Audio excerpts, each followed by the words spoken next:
Infertile daughter was sold by her mother. A lonely lumberjack with 3 children took her home. Wyoming Territory, late October 1881, under wind-bent cottonwoods along the Powder River.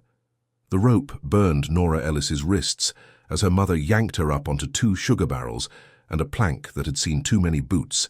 A handbell rang too bright for the cold morning, and the little main street turned its face to watch. Men drifted in from the livery with nails in their pockets and jokes under their tongues. 2 churchwomen stood hard as fence posts, and a boy up on a hitch rail grinned as if a show had started. Martha Ellis lifted her chin and hissed that her daughter had eaten 2 dowries and given nothing back, said a house could not keep bleeding forever, said a winter was coming and flour cost coin the girl never earned. The crowd made a ragged circle that scuffed dust and cruelty in equal measure. A sawyer with a whiskey breath offered $3, as if spitting a seed. Another man called empty wife like he was pricing a kettle. Nora did not lower her eyes because shame is a game other people play better when you agree to the rules, but when a little girl stumbled on a loose board near the plank, Nora flinched and rocked as if her bound hands could still brace a fall that wasn't hers, and a few faces twitched toward something human before they remembered they were an audience. Ephraim Boone leaned on his wagon sideboard with the weight of a man who cut trees higher than most men would dare. His shirt smelled of green sap and wet leather. His hands were white-scarred across the palms from old saw teeth. 3 children clung to the rear wheel like burrs, Hattie with a tight braid and a mouth that wanted to argue. Sam with a scabbed knuckle he was proud of. Reed small enough to disappear into a coat fold. Ephraim had told them to stand quiet because he was past wasting words. The town told itself he had come to look the way winter looks through a window. A man with 3 motherless children will look, they said, even if he's too proud to buy. Martha rang the bell again and called 5 like it was salvation. Coins rang thin on a plank. The humor sharpened the way it does when men smell weakness. Nora kept still, turned when tugged, and in turning half reached when Reed slipped off the wheel rim and thumped down. Her bound hands twitched. Ephraim saw that reach. It snagged something inside him that had not moved since the earth at his wife's grave had frozen before the last shovel, and by the time he knew it, his boot was already on the plank. He paid more than the room wanted to hear, laid the coins clean in Martha's palm, and said in a steady voice that carried better than the bell, "Cut her loose, the man with the rope did, because sometimes a tone is a kind of law." Nora stood with blood-sowing needles of heat back through her hands, and looked at Ephraim as if measuring a load she might lift. Martha swiped the silver into her apron and called after them, in a voice bright with victory, "No returns," as if a daughter were a kettle that dented easy. Ephraim did not answer. He just set his jaw in the way of a man who has hauled more than he should, and will haul a little more because nobody else will. He helped Nora into the wagon, but did not touch her more than the weight of a hand on a forearm. He told the children, "She is hired help, not your new mother." Hattie made a face that said she did not like any part of any sentence, and Reed sucked 3 fingers and clung to the sideboard as they rattled out of town with the bell still clinking in the space behind them. The Boone place crouched half-finished in a stand of yellow pine on a bench above the river, a cabin with a good heart and bad corners, a roofline that stopped where grief had stopped the man climbing it, a stove that smoked when the wind bent wrong, a pen with a sow that looked at you like a person who remembered debts. Ephraim tied off the team, set his hat on a peg, and told Nora without looking at her face, because looking at faces opens doors. "The well is clean, the pump is slow. You owe me 1 year of work, roof and meals and a share of what we make. Then you take good boots and go if you want," he added. "You are hired help. I said that back in town." She nodded because bargains are rooms you enter before you check the windows. She said her name soft and even, said she could keep a yeast alive, pinch a split to set, boil rags without letting the pot scorch, and watch a fever. She did not say what she could not do. She had heard those words said at her by others, until they were no longer hers to hold. Work greeted her like weather. She scraped black fat off the stove's lip and chewed the draft until the flu learned to whisper instead of cough. She took the pump leather and rubbed tallow into it until water came with one smooth pull. She coaxed a stew out of the last onion and a square of pork thin as decency. She showed Reed with 2 fingers how to pinch biscuit dough into little leaves. She told Sam a knuckle cut left dirty will punish a boy twice. She braided Hattie's hair off-center so it would hold. That night, she slept on a tick in the lean-to, and watched a knot in the roof beam that looked like an eye, and made herself breathe deep through the ache that came when a house listened to you. In the grey, before dawn, the ridge answered with a far-off crack like a rifle. It was only cold splitting a tree, but everyone in that valley knew the sound of things breaking. The first test came on a day the sky looked honest and then turned. Ephraim was felling a spruce that should have dropped clean as a sheep shorn right. The undercut was good, the back cut certain, the wedges true, but the crown snagged another crown. The wind slanted when it shouldn't, wood screamed, and a green fist fell wrong. Ephraim drove a shoulder into Sam to shove the boy away and took the strike himself. Numb lightning ran his arm dead from collarbone to knuckles. The sled runner snapped. The day went mean. By sundown, Sam burned hot and shallow with breath like a saw binding in green wood. Rain slashed down sideways. The stovepipe sulked smoke back into the room. Ephraim tried to hold his boy, but his shoulder said no, as if someone else owned it. Nora took the house the way a captain takes a deck. She boiled water and threw in pine needles until the steam smelled like the high country. She propped Sam in her lap and thumped the cough up out of him with a cup of her hand. She slipped honey water past his teeth a sip at a time. She bound Ephraim's shoulder with torn cloth and said in a tone that brooked no argument, "Stay put. Your good hand will be needed tomorrow, more than your pride is needed tonight." Hattie ground corn until tears started. Reed whimpered once and Nora tucked him on the bench by the stove so he could hear a heart that would not leave. Thunder walked the ridge and counted them, and then sometime after midnight, a fever let go like a hand that had been squeezing too long. Sam sagged and breathed like a person again. Ephraim looked at the woman he had bought as help and saw the simple fact that kept his child in this world. He said in the hush that comes when a house has not lost, "You kept him." And Nora answered as if repeating a price, "I kept him." News runs downhill faster than water. By noon, Willow Notch had a new thing in its mouth. The midwife, who had once held Nora's knuckles during a bloody winter, stood at the mercantile door and said barren like a blessing withheld. A neighbor named Boyd Ketter, with shoulders shaped by a mean streak, came to the Boone well with liquor softening his tongue. He hooked his hand around Nora's upper arm with the lazy surety of a man who thinks the world owes him the weight of women. He told her he could test what was real. The well rope creaked. Hattie froze. Sam's jaw tightened because boys practice rage where they think no one will see. Nora kept her feet planted and her eyes on Boyd's chin, said in a flat voice that cut clean, "Move your hand and take your thirst elsewhere." He squeezed as if to see a bruise flower. She snapped her elbow up into the soft under his ribs. Air whooshed out of him, and in that space, Ephraim arrived. He pinned Boyd against the well curb with his good shoulder and his good hand, spoke low so his words would travel farther. "This woman carried my boy through a night you would have slept through if the roof burned. She ate smoke and fear and didn't ask for coin. She stands under my roof, which means she stands under my law. Push that line again, and I will measure you in front of everyone." Boyd blinked stupid and stepped back because some sentences are small doors. Men do not go through if they can help it. Ridgemen have small codes. They don't write down because ink blows away in wind. One of them is bread under roof makes family for a season. Another is a mark cut at the gate holds a warning. That afternoon, Ephraim took his draw knife and cut a small notch into the gatepost, then a second crossing it. The double notch said in that valley's rough shorthand under Boone, "You touch what's inside and you are touching him." Nora saw the shavings curl pale on the ground and understood the weight of it. She did not weep. She pressed 2 fingers to the fresh wood in a gesture as old as doors. The second test came with teeth. Coyotes ran lean that fall, and wolves roamed down from the high timber to ask the pens a question. A yellow-grey shape flashed at the sow pen at dusk, and Reed, being 4 and a fool for love, toddled toward the squealing like a boy going to church.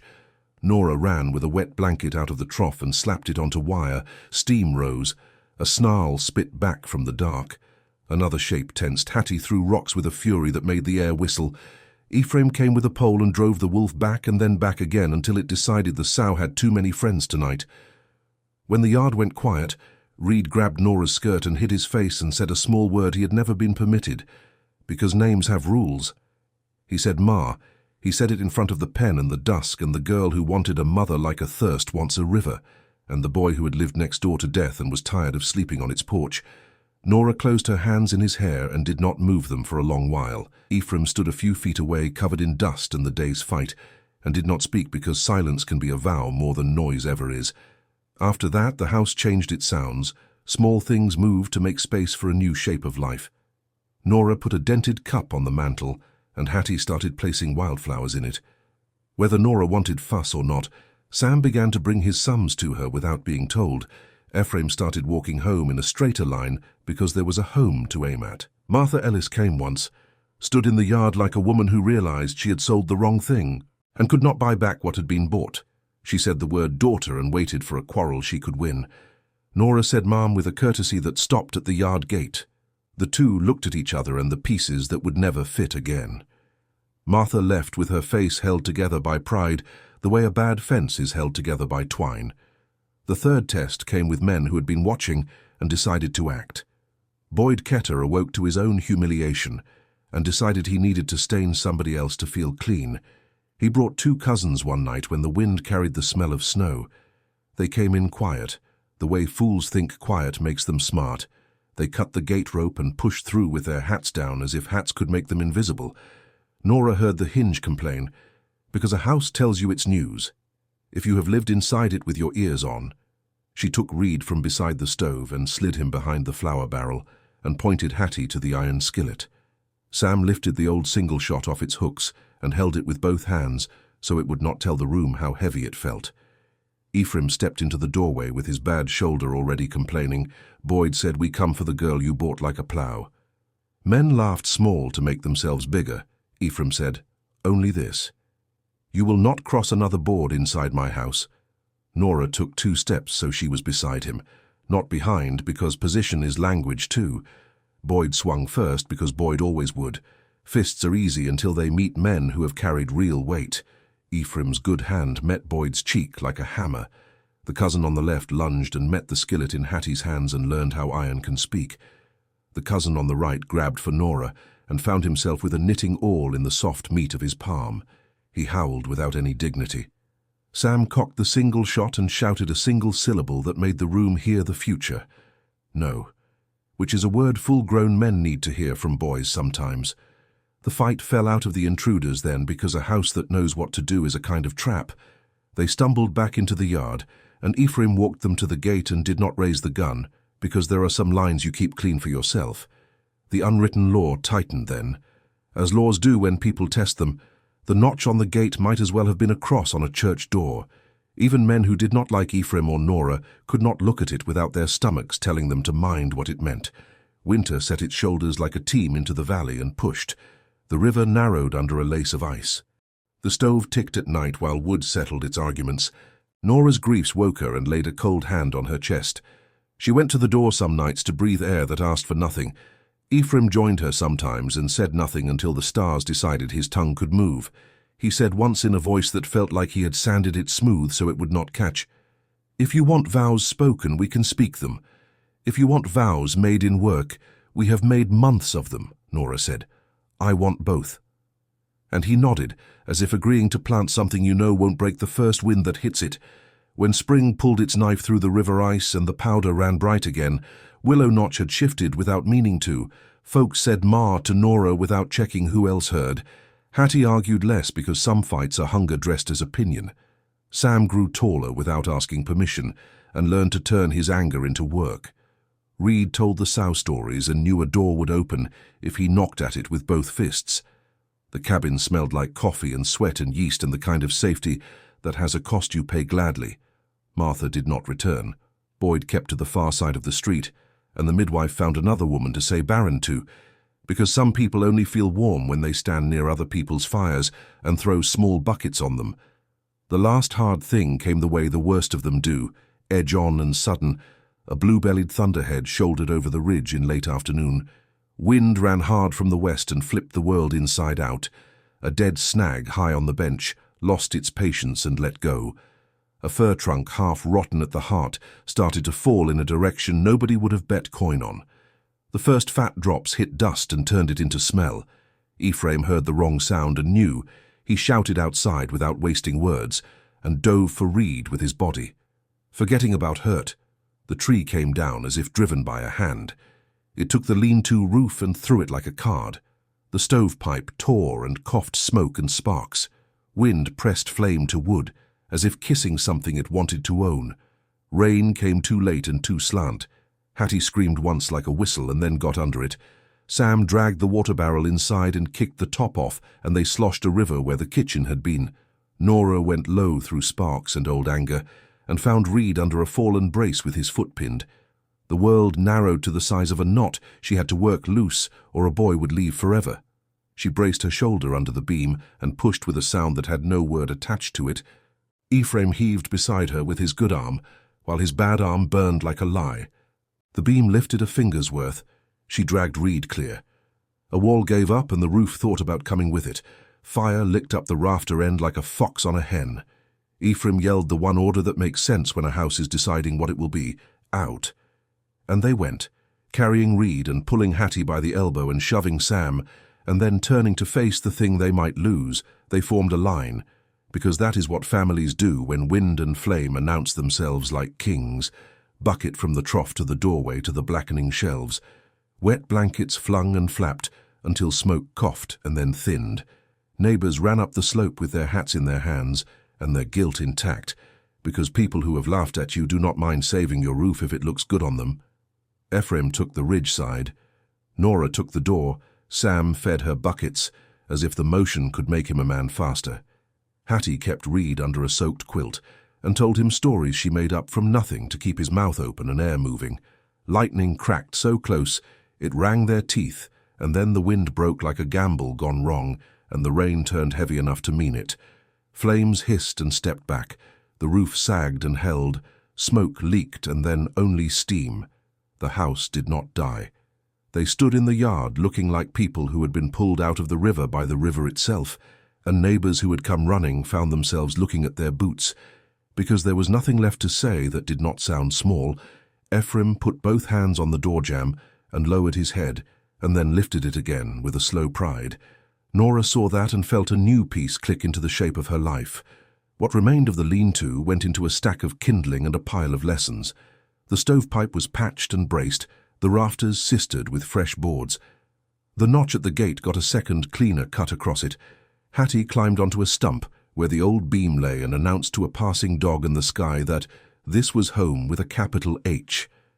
Sam wrote the letters in ash on the hearthstone with a burnt stick and tried not to smile, because boys want to be men, but sometimes they want to be boys. A few minutes longer, Reed told the sow that trees fall and mothers stay, and then fell asleep on Nora's lap as if his body finally believed the rumor. Ephraim set a hand on Nora's shoulder at sundown, heavy, not claiming, just saying, "I'm here," without saying it. She leaned into it, because leaning is what keeps a roof from being only weight. Come morning, the valley looked almost ordinary again, if you didn't know what it cost to make it look that way. Willow Notch pretended it had always known how this would end and moved on to worrying about its own fences. Boyd went quiet, not from repentance, but from calculation, and stayed that way long enough for quiet to become a habit. Martha Ellis sent a bread loaf once with a neighbor child, and the message for Nora was only 2 words written in a pencil that had been bitten to a stub. Be warm. Nora put the loaf on the table and did not send anything back except the truth that sometimes you do not answer, because the door doesn't need to open for every knock. They did not hold a ceremony because some places do not love words said in crowds. They made a vow in the rhythm of days. Instead, Ephraim cut a small cedar slat and carved an E into it, and then an N and tied it with twine to the inside of the door, where only the 5 of them would see. Nora took 2 strips from a shirt that had belonged to the dead woman and sewed them into the center of a new quilt. Because honoring one love does not kill another. Hattie called Nora Ma when she was tired, and Nora answered to it. Sam said, Nora when he needed something hard and Ma when he needed something soft. Reed said mere every time and dared anyone to stop him. The ridge learned to nod and look away, which is a kind of respect out here. The bench grass grew back.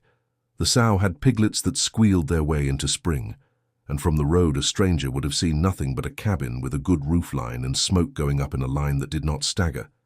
They had been tested by a mother who sold a daughter and a man who tried to unsell her, by fever and teeth and falling wood and the kind of thunder that treats houses like jokes. They had passed those tests not by speaking poetry or by asking the law to write something down, but by holding onto rope and doing the next thing until the thing after that felt possible. Love on the frontier looked like hands on a beam and a boy breathing again because a woman refused to quit. Looked like a man carving a notch that told the world who he would take a beating for. Looked like a girl handing over a skillet like it was a sword. And a child saying a word at last because nobody flinched when he said it. If you find yourself moved by hard choices turned into warm light and a table that holds, subscribe to Out Channel. Saddle up and keep riding these western trails with us. There are more gates marked with quiet vows just beyond the next bend, and more nights when a roof survives because someone chose to stand under it together.